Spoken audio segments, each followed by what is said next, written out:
የሚያልፍ ንጉስ ቢፈርድብህ አትጨነቅ። እሱም ያልፋል፣ ፍርዱም ያልፋል። ስንቱ ንጉስ አልፏል፣ ስንቱ ባለጸጋ አልፏል። ቁጣውም፣ ግዛቱም፣ መንግስቱም፣ ማስፈራራቱም፣ ጌትነቱም፣ ሰራዊቱም፣ ፍርዱም ያልፋል። ቀንን ቀን ይተካዋል፣ መንግስትን መንግስት ይተካዋል፣ ሰውን ሰው ይተካዋል። ያለና የሚኖር ግን እኔ ነኝ ይላል። ያምነከ ሰብሶ በታሴኒ ሎቱ። ሰው ስትንከባከቡት ፈገግ ይላል፣ ሲጎልበት ክምር የፈጀ ዝንጀሮ ይመስል። ሰው እንደዚህ ነው። ወዳጅነቱን ይለውጣል፣ ፍቅሩን ይለውጣል፣ ቃል ኪዳን ይለውጣል፣ መሐላውን ይለውጣል፣ ጉልበቱ ይለውጣል። ባለጸጋው ይደህያል፣ ድሃው ይበለጽጋል። ሊቁ ይረሳል፣ ደንቆሮው ሊቅ ይሆናል። ያጌጠው ጌጡ ይረግፋል፣ ሌላ የሚያጌጥ ይመጣል። ተናጋሪው አፉ ይዘጋል፣ ሌላ ተናጋሪ ይመጣል። የተሾመው ያልፋል፣ ሌላ ባለ ጊዜ ይመጣል። ጻድቅ የነበርነው ኃጥእ እንሆናለን፣ ኃጥእ የነበርነው በንስሐ እንለወጣለን። ያለና የሚኖር ግን እግዚአብሔር።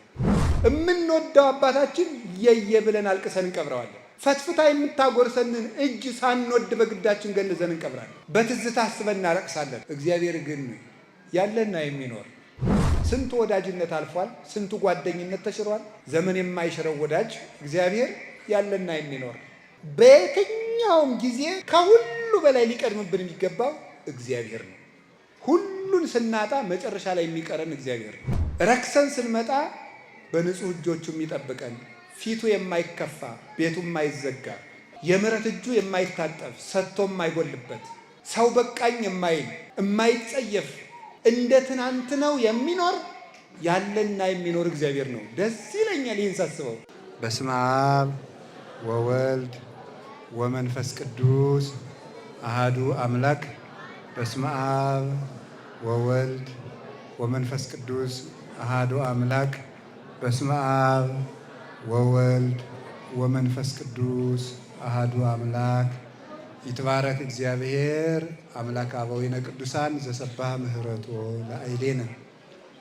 ምህረቱንና ቸርነቱን ይቅርታውን በሕይወታችን ላይ ያጸና የአባቶቻችን አምላክ ቅዱስ እግዚአብሔር ስሙ የተመሰገነ ይሁን።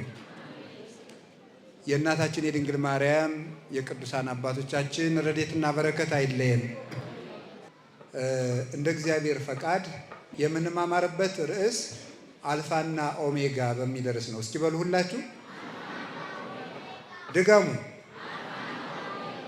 ሶስተኛ አልፋና ኦሜጋ። ራእየ ዮሐንስ ምዕራፍ 1 ቁጥር 8 ላይ የምናገኘው ቃል ነው። ምን ማለት ነው ቃሉ? መጀመሪያውና መጨረሻው ወይም ያለና የሚኖር ማለት ነው። ያለና የሚኖር ወይም መጀመሪያውና መጨረሻው። እስኪ አንድ ጊዜ ሁላችሁ መጀመሪያውና መጨረሻው በሉ። ድገሙ ድገሙ። መጀመሪያውና ራዕየ ዮሐንስ ምዕራፍ 1 ቁጥር 8። ይህንን ቃል የተናገረው አነ ውእቱ አልፋ ወኦ፣ አነ ቀዳማዊ ወዳህራዊ፣ አነ ውእቱ እግዚአብሔር ዘኩሎ ይመልክ ዘሃሎ ወይሄሉ ዘመጻ ወካይበ ይመጽእ። እኔ ያለና የሚኖር ያለው የመጣው የሚመጣው ሁሉን የሚገዛ ጌታ ነኝ አለ። ይህንን የተናገረው ራሱ ጌታችን ኢየሱስ ክርስቶስ ነው። ቅዱስ ዮሐንስ ነው የጻፈልን። ቅዱስ ዮሐንስ ጌታችን መድኃኒታችን ኢየሱስ ክርስቶስን በንጽህና የመሰለ ቅዱስ አባት ነው። ፍጹም ንጹሕ ነበረ። ከዚህ በተጨማሪ ደግሞ የጌታችን የመድኃኒታችን የኢየሱስ ክርስቶስ የልብ ወዳጅ ነበረ። እንደምታውቁት የዮሐንስ ወንጌል ምዕራፍ 13 ላይ እንደምታነቡት ቅዱስ ዮሐንስ ወንጌላዊ ከጌታችን ከመድኃኒታችን ከኢየሱስ ክርስቶስ ከደረቱ ተጠግቶ የሚቀመጥ ሰው ነበረ። ደረት አካባቢ ደግሞ ዝቅ ብሎ ምን ትገኛለች? ልብ። ስለዚህ ከየጌታ ደረት ተጠግቶ መቀመጡ የጌታ የልብ ወዳጅ ነው ማለት ነው።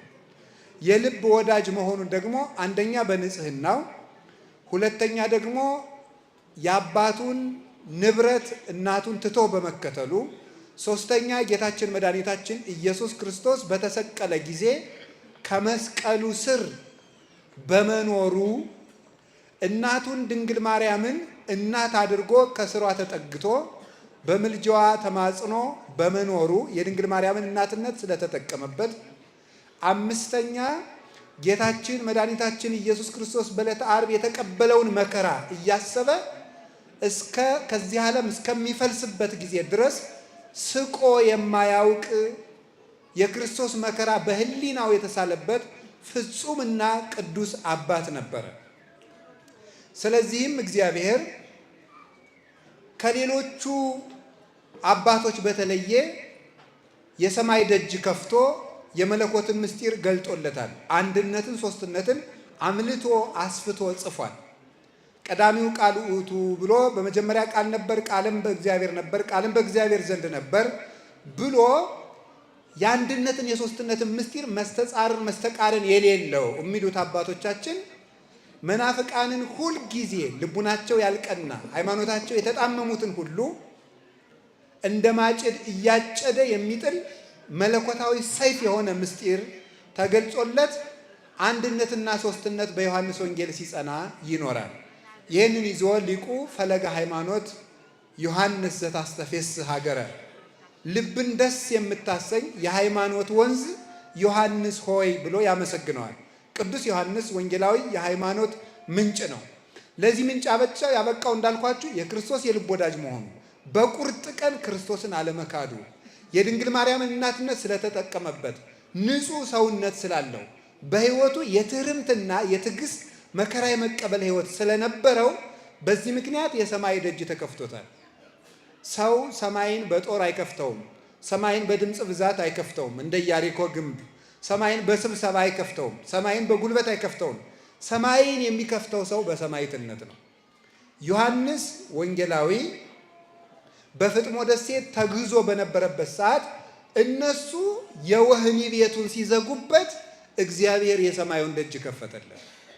ክርስቲያኖች የምድር በር ሲዘጋባቸው የሰማይ ደጅ ይከፈትላቸዋል። በምጥ የታሰሩ ስጋዊ እስራት የደረሰባቸው በሰማይ ይፈታሉ። እጆና እግራቸውን የታሰሩት በክርስቶስ ምክንያት የሆነ እንደሆነ ነው። ስለዚህ በምድር ሲታሰሩ በሰማይ ይፈታሉ። በምድር ሲሞቱ በሰማይ ይድናሉ። በምድር ሲገረፉ በሰማይ ይፈወሳሉ። የማይጠቅመንን ግፍ ግን እንድንቀበል አይደለም ይህን የምነግራችሁ። ስለዚህ ስለ ክርስቶስ ብለው የተቀበሉት መከራ በሰማይ ምስጢር ይገልጣል። ቅዱስ ዮሐንስ እንዲህ ሆኖ ምስጢር ተገለጠለት። ራእይ ቢያስሩት ቅዱስ ጳውሎስ እንዳለ ወንጌል አይታሰርም ብሎ እንደተናገረ ቅዱስ ዮሐንስ ሲታሰር ወንጌል ግን አልታሰረም ነበረ። ስለዚህ እግዚአብሔር እግረ ልቡናውን ወደ ሰማይ አበረረው፣ ከኪሩቤል ጀርባ በላይ እንዲበር አደረገውና የሥላሴን ምስጢር ገለጸለት። ይህም ብቻ አይደለም፣ ኃላፊያቱን መጻያቱን ዓለም ከተፈጠረ ጀምሮ እስካለበት ድረስ ዓለም እሱ ካለበት ዘመን ጀምሮ ዓለም እስኪጠፋ ድረስ ዓለም ከጠፋ በኋላ ለዘላለም የምንኖረው የመንግሥተ ሰማያት ምስጢር ተገልጦለት ራእየ ዮሐንስ የሚል መጽሐፍ ጻፈ። ይህ የአዲስ ኪዳን የትንቢት መጽሐፍ ይባላል። በዚህ መጽሐፍ የተጻፈውን ምስጢር ብቃት የሚፈታው ነው። ተምረው የሚፈቱት አለ፣ በቅተው የሚፈቱት አለ። ከሞት በኋላ የሚፈታ ነው። በዘላለም ሕይወት የሚተረጎም ነው። ከክርስቶስ ጋር በመዋሃድ የሚታወቁ ብዙ ምስጢራት አሉት። መጽሐፍ ቅዱስን እንዲሁ በማንበብ ብቻ ልንረዳው የማንችለው በመለኮት መጋረጃ የተጋረደ ብዙ ምስጢር የተካተቱበት መጽሐፍ ነው። ራእየ ዮሐንስን የሚጸልዩ ሰዎች ከብዙ መከራ ወጥተው ያውቃሉ።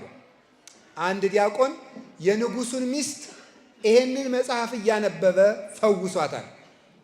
የንጉሱን ሚስት ይሄንን መጽሐፍ እያነበበ ሲፈውስ፣ ነገር ግን ሰዎች ቀንተው ያንን ዲያቆን ከንጉሱ ሚስት ጋር እየወሰለተ ነው ብለው በሐሜት ቢያወሩበት፣ ወንዝ ላይ ቢጠሉት፣ ይሄንን ራእየ ዮሐንስን እየጸለየ መርከቢቱ ወይም ጀልባው ሳይሰጥም ወጥቶ ከደሴት ላይ ተገኝቷል። ይሄን ያደረገለት የቅዱስ ዮሐንስ ራእይ ነው እና ራእየ ዮሐንስን የሚጸልይ ሰው ከዚህ ዓለም ብዙ ማዕበልና ሞገድ መሻገር ይችላል። የቅዱስ ዮሐንስ ራእዩና ምስጢሩ በረከቱ ይደርብን። በዚያ ደሴት ታስሮ ሳለ ጌታችን መድኃኒታችን ኢየሱስ ክርስቶስ ተገለጠለት። ሂዱና ዓለምን ሁሉ አስተምሩ ብሎ ልኮት ስለነበረ እሱ ታስሮ ወይኔ እንደ ጓደኞቼ ወንጌልን ሳላዳርስ ቀረው የጌታዬን አደራ በላሁ እያለ ሲጨነቅ አይዞህ ትራጃን አስሮት ስለነበረ ትራጃን የሚባለው ንጉሥ ያለና የሚኖር አይደለም፣ ትናንት የመጣ ነው። ትናንት ያልነበረ ትናንት የመጣ ነገ የማይኖር ዘላለምም የማይኖር እሱ ተሽሮ ሌላ የሚተካ ነው። የዚህ ሰው ቁጣውም ግዛቱም መንግስቱም ማስፈራረቱም ጌትነቱም ሰራዊቱም ፍርዱም የሚተካበት ጊዜ አለ። ያልፋል። ይሄ የግዞት ጊዜ ያልፋል። ንጉሱም የሚያልፍ ነው። የሚያልፍ ንጉስ ቢፈርድብህ አትጨነቅ። እሱም ያልፋል፣ ፍርዱም ያልፋል። ቀንን ቀን ይተካዋል፣ መንግስትን መንግስት ይተካዋል፣ ሰውን ሰው ይተካዋል። ያለና የሚኖር ግን እኔ ነኝ ይላል። ሁሉን የሚገዛ ጌታ እኔ ነኝ፣ አይዞህ እኔ ካንተ ጋር ነኝ። በጊዜ የተወሰነ በቤተ መንግስት የታጠረ እድሜው ፍጹረማዊ አጭር የሆነ አንድ ታናሽ ሰው ቢቆጣ አትጨነቅ፣ ለዘላለም የሚኖር እኔ ወድህ የለ እንዴ እያለው ነበረ። ይሄንን ገለጸለት። ያለና የሚኖር እኔ ነው፣ ሞቼም ነበርኩኝ፣ ሁሉን የሚገዛ ጌታ ነኝ አለ። አሁን ልብ በሉ፣ ያለና የሚኖር እኔ ነኝ የሚለውን ቃል የምታገኙት ኦሪት ዘጸአት ምዕራፍ 3 ላይ ታገኙታላችሁ። ኦሪት ዘጸአት ምዕራፍ 3 ላይ እግዚአብሔር ሙሴን ሂድና ህዝቡን ከምን አውጣ ነው ያለው? ከፈርዖን ባርነት አውጣው፣ ከግብፅ አውጣ አለው። ጌታዬ ሄጄ ህዝቡን ከግብፅ ላወጣችሁ ነው ስላቸው ማን ላከህ ሲሉኝ ምን ልበላቸው አለ። ያለና የሚኖር ልኮኛል በል አለው። እስቲ ያለና የሚኖር ልኮኛል በል በሉ። ያለና የሚኖር ልኮኛል በል። አነ ውእቱ እግዚአብሔር አምላክከ ቀዳማዊ ወዳህራዊ፣ ቀዳማዊና ዳህራዊ፣ ፊተኛውና ኋለኛው፣ መጀመሪያውና መጨረሻው፣ ያለና የሚኖር የማልለወጥ እኔ አምላክህ ነኝ፣ የአብርሃም የይስሐቅ የያዕቆብ አምላክ ነኝ። አሁን ጌታችን መድኃኒታችን ኢየሱስ ክርስቶስ ደግሞ ምን አለ? ዮሐንስ ከታሰረበት ፈቶ ያለና የሚኖር እኔ ነኝ አለው። ምን ማለቱ ነው? ቀድሞ እስራኤልን ከባርነት ነፃ ያወጣሁት የትናንትናው አምላክ እኔ ነኝ እያለ ነበረ። ቀድሞ እስራኤልን ከግብፅ ያወጣኋቸው እኔ ነኝ።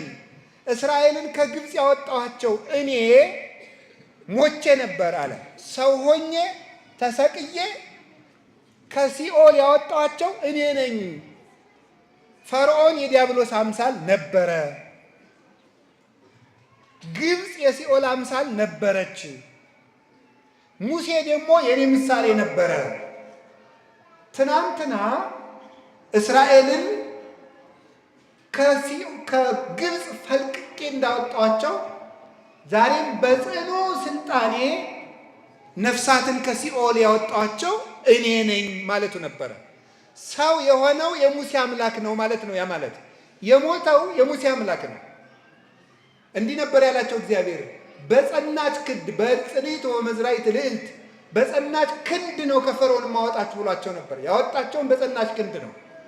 ይሄ የጸና ክንድ ማን ነው? ስልጣን። በአዲስ ኪዳን ሲተረጎምስ ወልድ። ቅዱስ ጳውሎስ አንደኛ ቆሮንቶስ ምዕራፍ 1 ላይ ክርስቶስ የእግዚአብሔር ኃይል ነው ክንዱ ነው ይላል። እስመ ክርስቶስ ኃይለ እግዚአብሔር ውእቱ።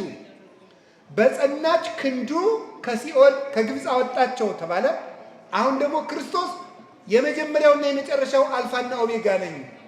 ትናንትና እስራኤልን ያወጣው፣ ዛሬ ደግሞ ነፍሳትን ያወጣው፣ አሁን ዛሬ ደግሞ አንተን ከታሰርክበት የማወጣ፣ ወደፊት ደግሞ ይሄንን ዓለም መጥቼ ነፃ የማወጣችሁና በኢየሩሳሌም አጋዚት በመንግስተ ሰማያት የምሰበስባችሁ እኔ ነኝ ማለቱ ነበር። አላችሁ አላችሁ። እግዚአብሔር ከሁላችን ጋር ያለና የሚኖር እኔ ነኝ አለ። ሙሴን እግዚአብሔር ያለና የሚኖር እኔ ነኝ አለው።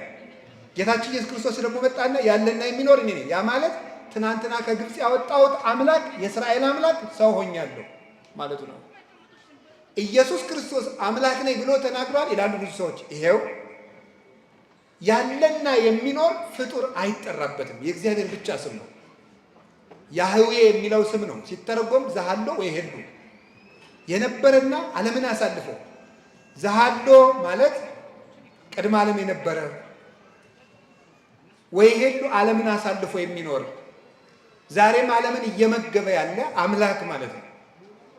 ይህንን ምስጢር ጌታችን መድኃኒታችን ኢየሱስ ክርስቶስ የትናንትናው አምላክ ለዚህ ነበር ዕብራውያን 13 ቁጥር 8 ላይ ኢየሱስ ክርስቶስ የተባለ ወዮም ወክም መውት እስከ ለዓለም ኢየሱስ ክርስቶስ ትናንትም ዛሬም እስከ ዘላለሙ ድረስ ያው ነው። ትናንት ቅድመ ዓለም፣ ዛሬ ዓለምን ፈጥሮ እስከ ዘላለሙ ድረስ ዓለምን አሳልፎ ትናንት ሰው ከመሆኑ አስቀድሞ ዛሬ ሰው ሆኖም እያለ እስከ ዘላለሙ ድረስ ካረገም በኋላ ኢየሱስ ክርስቶስ የማይለወጥ የዘላለም አምላክ ነው። ስለዚህ የትናንትናው አምላክ ነኝ ሲለው ሞቼም ነበርኩኝ አለ። እንደ ሰውነቱ ቀዳማዊ ነኝ አለ፣ እንደ አምላክነቱ ይህንን ተናገረው። ስለዚህ የእግዚአብሔር ቤተሰቦች ዮሐንስ ወንጌል ምዕራፍ 1 ላይ ቀዳሚው ቃል ሲል ያ ቃል ቀዳማዊ ነው ብሏል። ያ ቃል ቀዳማዊ ነው። ከድንግል ማርያም ሰው የሆነው ቀዳማዊ ነው። ዓለም ከመፈጠሩ በፊት የነበረ ነው። ከዘመናት አስቀድሞ የነበረ ነው። ዮሐንስ ወንጌል ምዕራፍ 5 ላይ ስታነቡ እምቅድመ ይትወለድ አብርሃም ሀሎኩ አነ፣ አብርሃም ሳይወለድ እኔ አለሁ አለ። አብርሃም የፍጥረት ውክልና ነው፣ ደግ አባት ስለሆነ ፍጥረት ሳይፈጠር እኔ ነበርኩ ማለቱ ነው። ዮሐንስ ወንጌል ምዕራፍ 17 ላይ ስታነቡ አባ ሰባህኒ በስብሐቴ ዘሃሎ ምስሌከ እምቅድመ ይትፈጠር ዓለም፣ አባቴ ሆይ ዓለም ሳይፈጠር ካንተ ጋር በነበረ ክብር አክብረኛል። ዕብራውያን ምዕራፍ 1 ቁጥር 3 ላይ ስትመለከቱ ዘውቱ ጸዳለ ስብሐቲሁ ይላል። ወልድን ሲገልጸው ቅዱስ ጳውሎስ የአብ የክብሩ መንጸባረቅ ነው፣ የክብሩ ብርሃን ነው ይላል። ብርሃን ማለት ከፀሐይ ወጥቶ እኛ ላይ የሚያርፈው ጨረሩ ማለት ነው፣ ጸዳል የሚባለው ይሄ ብርሃን ወይም ጨረሩ ፀሐይቱ በነበረችበት ዘመን ሁሉ እንደሚኖር ወይም እንደማይነጠል ተፈልጦ እንደሌለበት ወልድ ከአባቱ ሳይለይ የነበረ ቀዳማዊ አምላክ ነው። ያ ቀዳማዊ አምላክ ሰው ሆኗል። ሰው የሆነው ቀዳማዊ ቃል ነው፣ ፍጡር አይደለም ሰው የሆነው። በእርግጥ እግዚአብሔር ወልድ ሰው ሆኗል። በእርግጥም ድንግል ማርያም አምላክን በስጋ ወልደዋለች። ይሄ ነው የሆነው። ስለዚህ ክርስቶስ መጀመሪያውና መጨረሻው ነው፣ ዓለምን አሳልፎ የሚኖረው።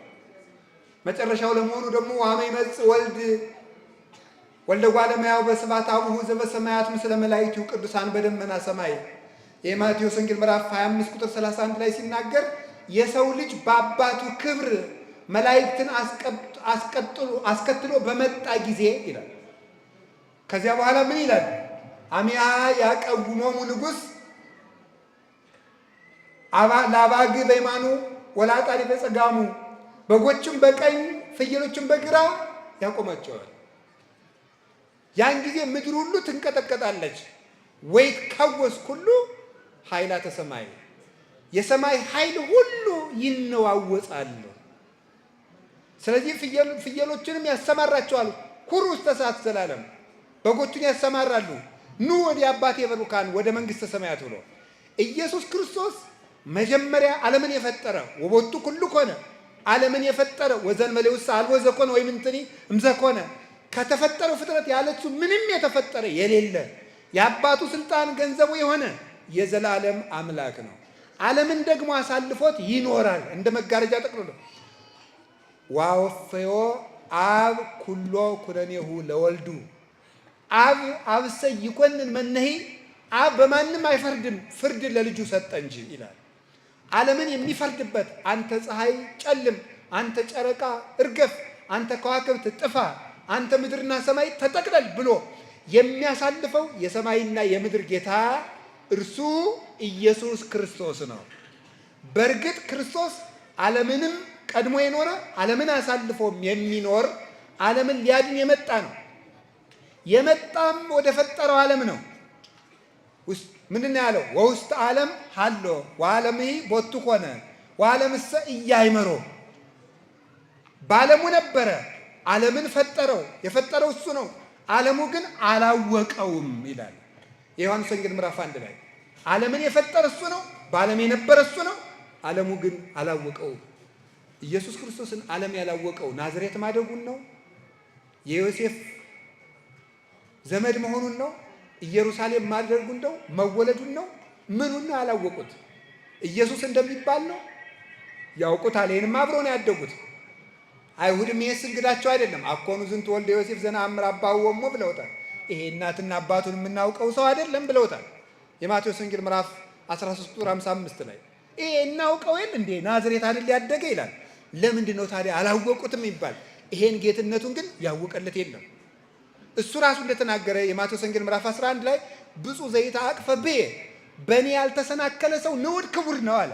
ስጋ ለብሼ ሲርበኝ አይቶ፣ ስጋ ለብሼ ሲጠማኝ አይቶ፣ ስጋ ለብሼ ስደክም አይቶ፣ ስጋ ለብሼ አልዓዛርን የተቀበራችሁት እያልኩ እንደማያውቅ ሰው ስጠይቅ አይቶ፣ ስጋ ለብሼ ስፈራ አይቶኝ፣ ስጋ ለብሼ አጭር ቁመት ጠባብ ደረት ይዤ አይቶኝ፣ ስጋ ለብሼ ተራራ ስወጣ ቁልቁለት ስወርድ፣ ስጋ ለብሼ በባህር ላይ ሳንቀላፋ አይቶኝ ይሄ ሰው ነው ብሎ ያልተሰናከለብኝ ሰው ብፁዕ ነው።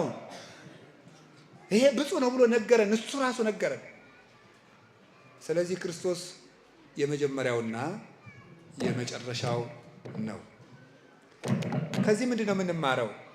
ባጭሩ እንደው መለኮታዊ ጎኑን ይህን ያህል ካየ ነው እግዚአብሔር ያለና የሚኖር የሚባልበት ምንድን መጀመሪያ እግዚአብሔር ቀዳማዊ የለውም።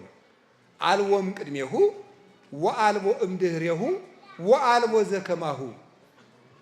ከሱ በፊት ማንም የለም፣ ከሱ በኋላ ማንም የለም፣ እንደሱ ያለም ማንም የለም። እግዚአብሔር ማለት እንደዚህ ነው። የሚቀድመው የለም፣ የሚከተለው የለም፣ እንደሱ ያለ ባልንጀራም የለውም። መኑ ይመስለከ እምነ አማልክት እግዚኦ የምንለው ለዚህ ነው። እኔ ብቻዬን ነኝ፣ እንደኔ ያለ ማን ነው ብሎ ይናገራል።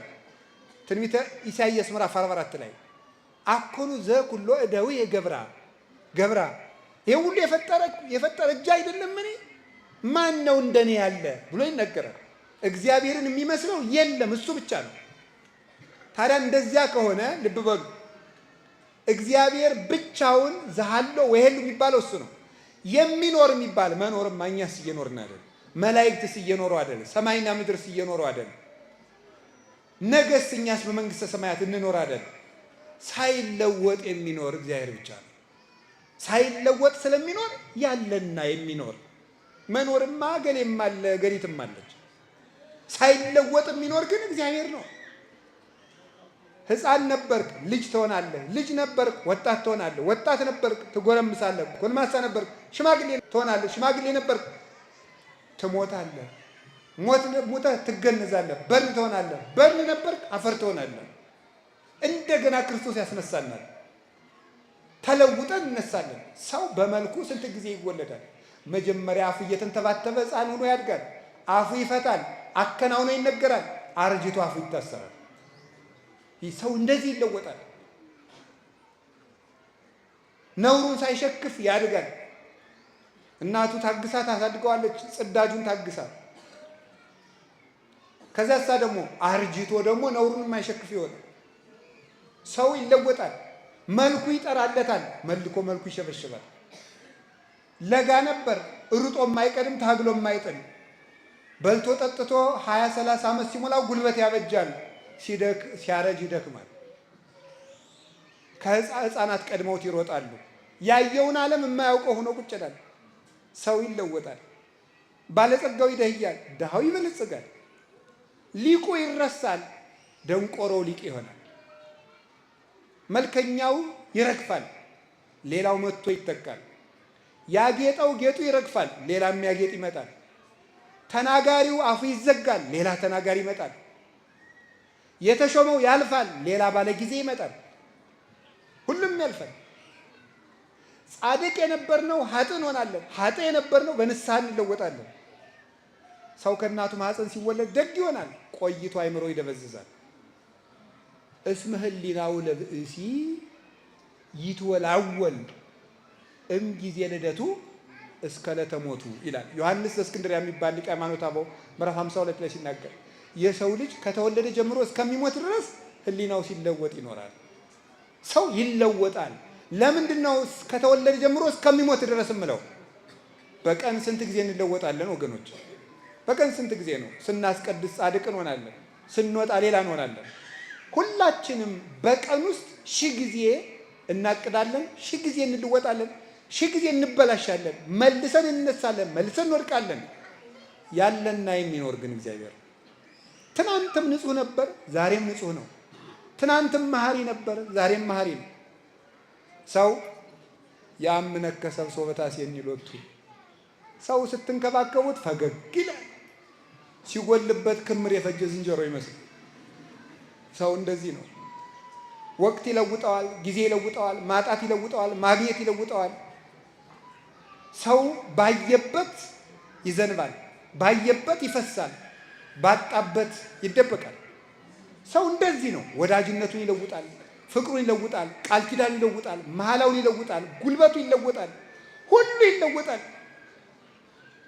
እግዚአብሔር ግን እንደ ትናንት ነው አለ። ረክሰን ስንመጣ በንጹህ እጆቹ የሚጠብቀን፣ ፊቱ የማይከፋ ቤቱ የማይዘጋ፣ የምሕረት እጁ የማይታጠፍ ሰጥቶ የማይጎልበት፣ ሰው በቃኝ የማይል የማይጸየፍ፣ እንደ ትናንት ነው የሚኖር ያለና የሚኖር እግዚአብሔር ነው። ደስ ይለኛል ይህን ሳስበው። እናንተ ደስ አይላችሁ? ስንቱ ንጉሥ አልፏል፣ ስንቱ ባለጸጋ አልፏል። እማያልፍ አባት አለን። የምንወደው አባታችን የየ ብለን አልቅሰን እንቀብረዋለን። ፈትፍታ የምታጎርሰንን እጅ ሳንወድ በግዳችን ገንዘን እንቀብራለን። የምንወደውን ወንድማችን የየ ብለን እንቀብራለን። በትዝታ አስበን እናለቅሳለን። እግዚአብሔር ግን ያለና የሚኖር አባታችን ሲሞት የማይሞት አባት አለን። አንድ ባይታዊ በረሃ ሂደው ኧረ አባትህ ሞት አሉት። እንዴ ስነ ስርዓት ያዙ። እስመ አቡየ ኢይመውት ለዓለም፣ የኔ አባት ለዘላለም አይሞትም አለ። የኔ አባት አይሞትም ያለው እግዚአብሔር ነው። እግዚአብሔር አለ። ስንቱ ወዳጅነት አልፏል፣ ስንቱ ጓደኝነት ተሽሯል፣ ስንቱ ነገር አልፏል፣ ስንቱ ወዳጅነት ጊዜ ሽሮታል። ዘመን የማይሽረው ወዳጅ እግዚአብሔር ያለና የሚኖር ሰው አንድ ቀን እጁ ላይ አግኝቶን እንኳን አይምረንም። እግዚአብሔር ግን ሁልጊዜ የማይለወጥብን እጅ ነው። የእሱ ልጆች ስለሆን እግዚአብሔር ክብር ምስጋና ይግባው። እንዳኖሩት የሚገኝ ወዳጅ እግዚአብሔር ነው። እውነቴን ነው። ሰይጣን በጆሮአችሁ መጥቶ ዛሬ እኮ ረክሳችኋል፣ ዛሬ ጎስቁላችኋል፣ ዛሬ እንድኗችኋል ብላችሁ አትስሙት። እግዚአብሔር እንዳኖሩት ይገኛል። የሉቃስ ወንጌል ምዕራፍ 15 ላይ ያ ልጅ ጠፍቶ የአባቱን ልጅ አባክኖ እስኪ እንደው እንግዲህ አባቴ መቀበል እንኳን እንጃ እንደው ባሪያ ካረገኝ ድንገት ተብሎ ሄደ። ልጁ እንኳን አልሆነ እስቲ ባሪያ ካረገኝ ብሎ እየሮጠ ሲመጣ አባቱ ምንድን ያደረገ?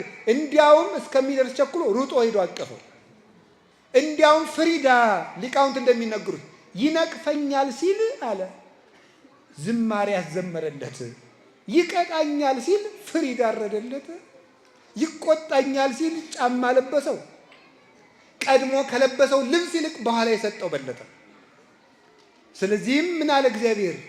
በምድር ንስሐ የሚገቡ ሰዎች በሰማይ ንስሐ ከማይገባቸው ይልቅ ደስታን የሚደረግባቸው ናቸዋል። እግዚአብሔር እንደዚህ ነው። የጠፋው ልጅ ሀብቱን እንደ ትናንቱ አላገኘውም። እንኳን ሌላ የእናቱን ልጅ ወንድሙ እንደ ትናንቱ አላገኘውም። ይሄ አባክኖ መጥቶ እንዴት ለሱ እንዲደረግለታል ነው ያለ።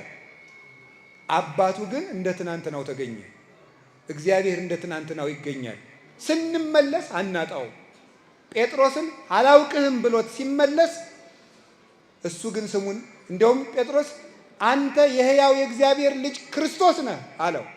እኔ ማን ነኝ ሲል ጌታ አለና የዮሐንስ ወንጌል ምዕራፍ 18 ላይ ስትመጡ ቅዱስ ጴጥሮስ እንዳልታውቃላችሁ አንተም ከሱ ጋር ነበርክ ሲባል የምትሉትን ሰውዬ አላውቀውም አለ። ክርስቶስ ያለውን ማን አለው? ሰውዬ ረስቶት መከራ ክፉ ነው። ሰው ሲለወጥ ተመልከቱ። ሰው ሲለወጥ ተመልከቱ። ቅዱስ ጴጥሮስ የትናንትናዋን ሲበርደው መድገም አቃተው። ሲበርደው እኮ ነው። ጌታሳ የትንሣኤ ዕለት መጣና ምን ብሎት ነበረ? ጌታ አንተ አለት ነህ ብሎት ነበረ። ጴጥሮስ ትወደኛለህ አለው። በትናንትናው ስሙ እንደ ትናንትናው ወዳጅ እግዚአብሔር ነው። ትናንት በጠራበት ስሙ ክዶትም ቢሆን በዚያው ስሙ ነው የጠራው። እሱ ያለና የሚኖር ነው። ወዳጅነቱም አይለወጥ። እንደሱ ያለ ወዳጅ የት ይገኛል?